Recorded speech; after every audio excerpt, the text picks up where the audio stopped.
Hello everyone.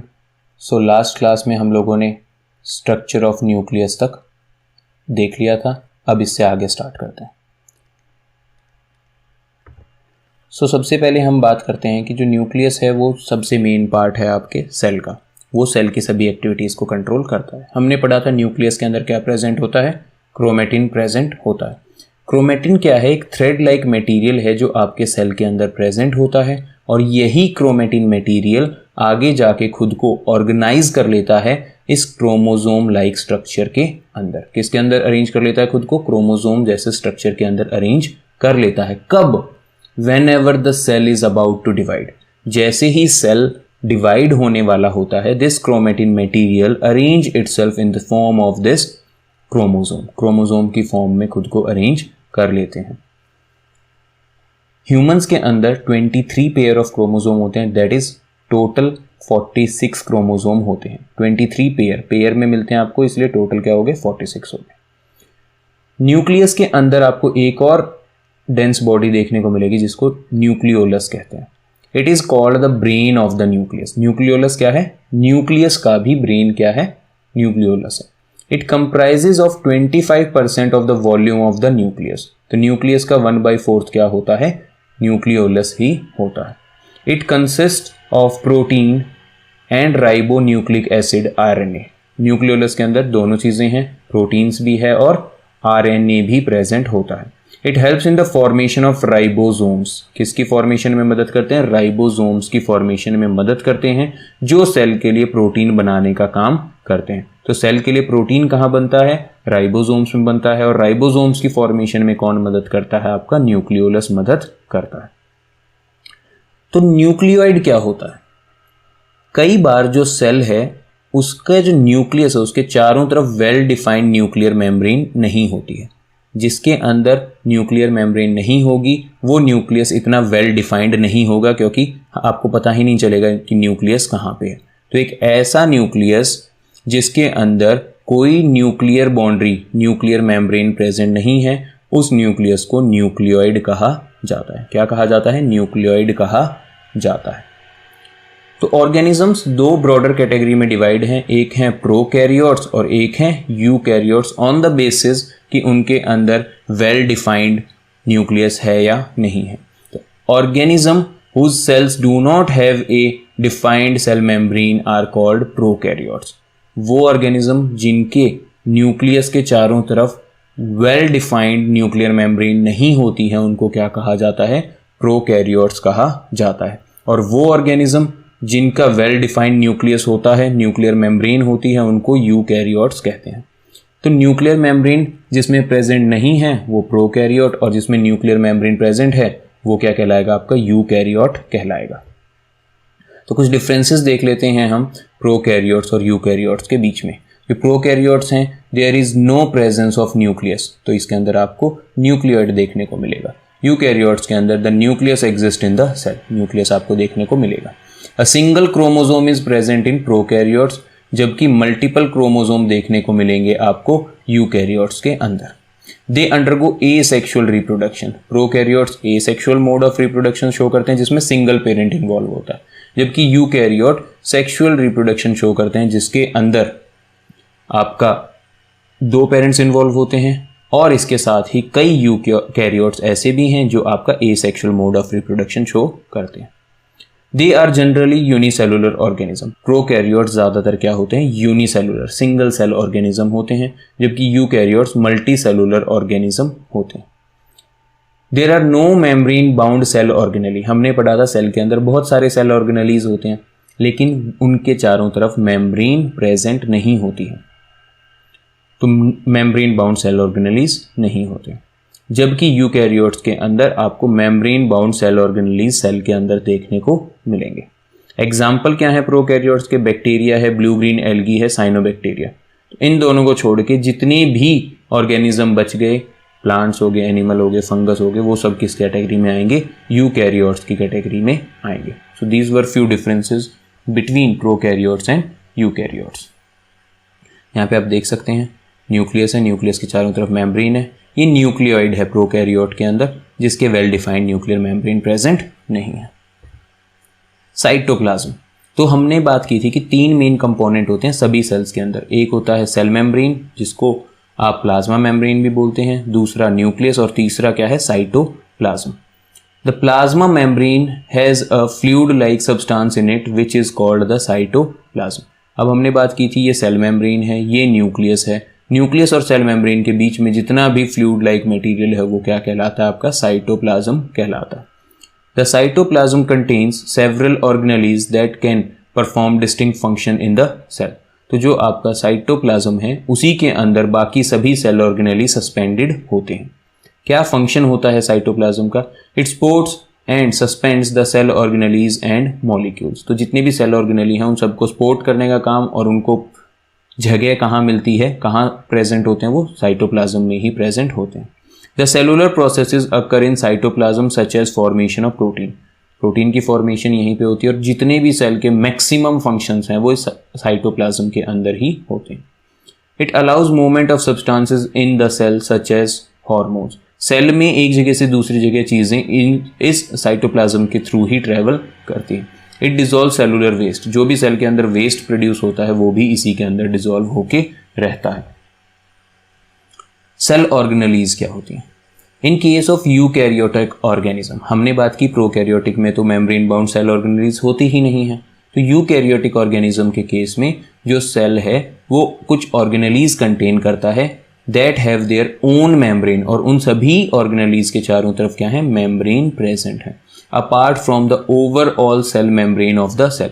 ये तो चारों तरफ क्या हो गया, सेल की सेल मेम्ब्रेन होगी जिसको आप प्लाज्मा मेम्ब्रेन कहते हैं। इसके अलावा जितने भी ऑर्गेनेलीज हैं उन सब के चारों तरफ क्या प्रेजेंट है, खुद की इंडिविजुअल मेम्ब्रेन भी प्रेजेंट होती है।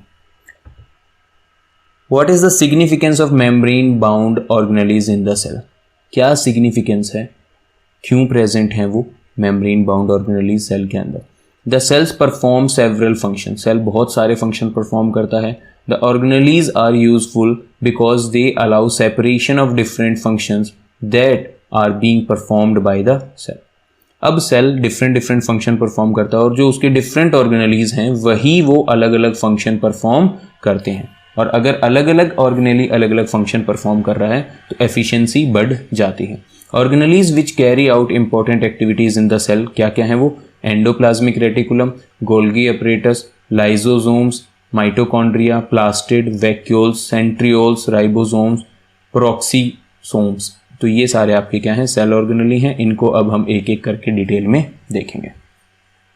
सबसे पहले एंडोप्लाज्मिक रेटिकुलम, जिसको ER से डिनोट किया जाता है। इसमें दो हैं आपके, एक है स्मूथ एंडोप्लाज्मिक रेटिकुलम और एक है आपका रफ एंडोप्लाज्मिक रेटिकुलम। आप देख सकते हैं स्मूथ वाले आपको देखने में ही स्मूथ नजर आएंगे, जबकि रफ वालों के ऊपर कुछ ना कुछ ऐसे बॉल लाइक स्ट्रक्चर है जो उसको रफनेस प्रोवाइड कर रहे हैं। The structure of endoplasmic reticulum is quite similar to that of plasma membrane. Plasma membrane जैसा ही structure है। It is a network-like structure which consists of membrane-bound tubes and sheet. ये क्या है भाई? इसके अंदर नेटवर्क प्रेजेंट है जो किससे मिलके बना है, बहुत सारे मेम्ब्रेन से घिरी हुई ट्यूब्स और शीट से मिलके ये नेटवर्क बना है, जिसको एंडोप्लाज्मिक रेटिकुलम कहते हैं। इसके दो टाइप हैं, एक रफ है और एक स्मूथ एंडोप्लाज्मिक रेटिकुलम। जो आपका रफ एंडोप्लाज्मिक रेटिकुलम है कंटेन्स राइबोसोम्स। इसके सरफेस के ऊपर जो आपको सर्कुलर या स्पेरिकल शेप के जो स्ट्रक्चर दिख रहे थे वो क्या थे, राइबोसोम्स थे, जो इसको क्या करते हैं, रफ टेक्सचर प्रोवाइड करते हैं। साथ में हमने पढ़ा है कि ribosomes are responsible for the manufacturing of protein in the cell. तो सेल के अंदर प्रोटीन बनाने का काम कौन करते हैं, राइबोसोम्स करते हैं। और जो रफ एंडोप्लाज्मिक रेटिकुलम को रफ टेक्सचर प्रोवाइड करते हैं वो भी कौन है, यही राइबोसोम्स एंडोप्लाज्मिक रेटिकुलम को रफ टेक्सचर प्रोवाइड करते हैं। जबकि जो स्मूथ एंडोप्लाज्मिक रेटिकुलम है वो मैन्युफैक्चर करता है फैट्स एंड लिपिड्स सेल के अंदर, जिसके बहुत ज़्यादा ज़रूरत होती है सेल की फंक्शनिंग के लिए। आपने पहले ही पढ़ा है कि लिपिड्स वगैरह प्लाज्मा मेम्ब्रेन बनाने में भी यूज़ होते हैं।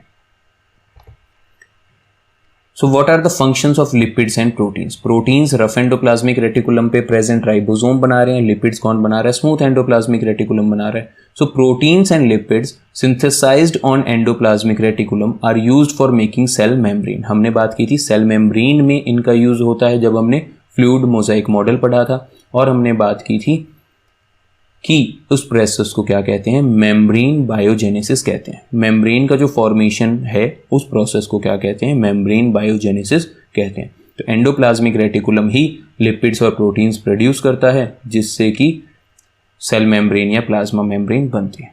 Protein acts as an enzyme, proteins enzyme के तरीके से भी एक्ट करते हैं। Both proteins and lipids act as hormone, दोनों ही चीजें हार्मोन के तरीके से भी एक्ट करती हैं। फंक्शंस ऑफ एंडोप्लाज्मिक रेटिकुलम, क्या फंक्शन होते हैं एंडोप्लाज्मिक रेटिकुलम के? Transportation of material between different parts of the cytoplasm, cytoplasm जितना भी साइटोप्लाज्म है उसमें एक जगह से दूसरी जगह जो भी ट्रांसपोर्टेशन होगा मटेरियल का, सेल के न्यूक्लियस और साइटोप्लाज्म के बीच में भी जो मटेरियल का ट्रांसपोर्ट होगा वो सब एंडोप्लाज्मिक रेटिकुलम के थ्रू ही होता है, क्योंकि हमने पढ़ा था कि ये ट्यूब्स और शीट्स का बना हुआ एक नेटवर्क है। Folding of protein which are synthesized by ribosome on RER, तो इनको पैक करने का काम, प्रोटीन जो प्रोड्यूस हुआ है रफ एंडोप्लाज्मिक रेटिकुलम के द्वारा उसको पैक करने का काम कौन करता है, एंडोप्लाज्मिक रेटिकुलम ही करता है।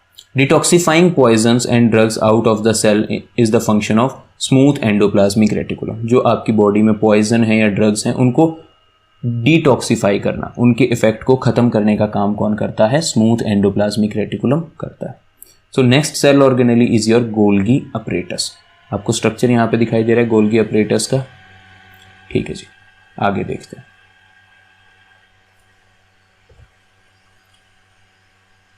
Camillo Golgi discovered Golgi apparatus, Golgi apparatus की डिस्कवरी कैमिलियो गोल्गी ने की थी। It contains vessels that are arranged parallel in stacks, एक दूसरे के क्या हैं, पैरेलल अटैच्ड हैं। कौन, वेसल्स हैं जो एक दूसरे के पैरेलल अटैच्ड हैं, और इन स्टैक्स को क्या कहा जाता है, सिस्टर्न्स कहा जाता है। These vessels have their own membrane, इन सभी वेसल्स की खुद की अपनी मेम्ब्रेन होती है। These membranes are sometime connected to those of endoplasmic reticulum, और गोल्गी अपरेटस की मेम्ब्रेन्स किसके साथ अटैच्ड होती हैं, कई बार आपकी एंडोप्लाज्मिक रेटिकुलम के साथ अटैच्ड होती हैं। तो फंक्शन क्या होगा गोल्गी अपरेटस का, ये भी मटेरियल को कैरी करता है जो सिंथेसाइज किया जाता है एंडोप्लाज्मिक रेटिकुलम के द्वारा two different parts of the cell. तो दोनों का सेम सा ही फंक्शन है, आपका एंडोप्लाज्मिक रेटिकुलम लिपिड्स और प्रोटीन प्रोड्यूस कर रहा था और उसको ट्रांसपोर्ट कर रहा था साइटोप्लाज्म में एक जगह से दूसरी जगह और न्यूक्लियस और साइटोप्लाज्म के बीच में। इसी प्रकार से गोल्गी अपरेटस भी मटेरियल को ट्रांसपोर्ट करता है जो कौन बनाता है, एंडोप्लाज्मिक रेटिकुलम बनाता है। The material is stored and packed in these vessels, और जो एंडोप्लाज्मिक रेटिकुलम में मटेरियल बना है उसको स्टोर करने का काम और उसको पैक करने का काम कौन करता है, गोल्गी अपरेटस की वेसल्स में किया जाता है। Golgi apparatus also helps in the formation of complex sugar, complex sugar की फॉर्मेशन में मदद करता है, और लाइजोसोम्स जो खुद क्या हैं, एक सेल ऑर्गेनेली हैं, उनकी फॉर्मेशन में भी गोल्गी अपरेटस हेल्प करता है। लाइजोसोम्स के बारे में हम आगे देखेंगे, तो सबसे पहले अब यही लाइजोसोम्स के बारे में हम देख लेते हैं। They are single membrane vessel, इनकी जो मेम्ब्रेन है वो सिंगल है, which are responsible for cleaning the cell, जितना भी वेस्ट प्रोड्यूस होता है सेल में उसको क्लीन करने का काम कौन करता है, लाइजोसोम्स करते हैं। They can digest any foreign material such as food और bacteria and even the worn out cell organelles, food को भी डाइजेस्ट कर सकते हैं, ये कोई बैक्टीरिया एंटर करता है उसको भी डाइजेस्ट कर सकते हैं, इवन जो आपके सेल के अंदर जो ऑर्गेनेलीज हैं जब वो भी क्या हो जाते हैं, खराब हो जाते हैं, तो उनको डाइजेस्ट करने का काम भी कौन करता है, लाइजोसोम्स ही करते हैं। How lysosomes can digest any foreign material that enter the cell, कैसे वो डाइजेस्ट कर लेते हैं। Lysosomes are capable of doing so because they have digestive enzyme in them, तो लाइजोसोम्स के अंदर डाइजेस्टिव एंजाइम होते हैं, और जैसे ही कोई फॉरेन मटेरियल आता है तो लाइजोसोम्स उसको अपने अंदर लेके डाइजेस्टिव एंजाइम्स की सहायता से उसको ब्रेक कर देता है और फिर उसको डाइजेस्ट कर लेता है। These enzymes are synthesized by RER and packed into lysosomes by Golgi bodies. तो जो ये डाइजेस्टिव एंजाइम है ये किसने बनाए थे, रफ एंडोप्लाज्मिक रेटिकुलम ने बनाए थे, और इनको पैक किसने किया था लाइसोसोम्स के अंदर, गोल्गी बॉडीज ने पैक किया था, क्योंकि हमने अभी देखा था कि Golgi bodies are responsible in the formation of lysosomes. Lysosomes को सुसाइडल बैग भी कहा जाता है, क्योंकि अगर बाय चांस ये आपका लाइसोसोम्स डैमेज हो जाता है और इसके अंदर से जो डाइजेस्टिव एंजाइम है वो बाहर आ जाते हैं, तो वो खुद के सेल को ही, कंप्लीट सेल को ही क्या कर देंगे, डाइजेस्ट कर देंगे, तो सेल अपने आप ख़त्म हो जाएगा। इसी वजह से लाइसोसोम्स को सुसाइडल बैग कहा जाता है। So that's all for this lecture. Next topic in next video. Thank you very much. God bless you.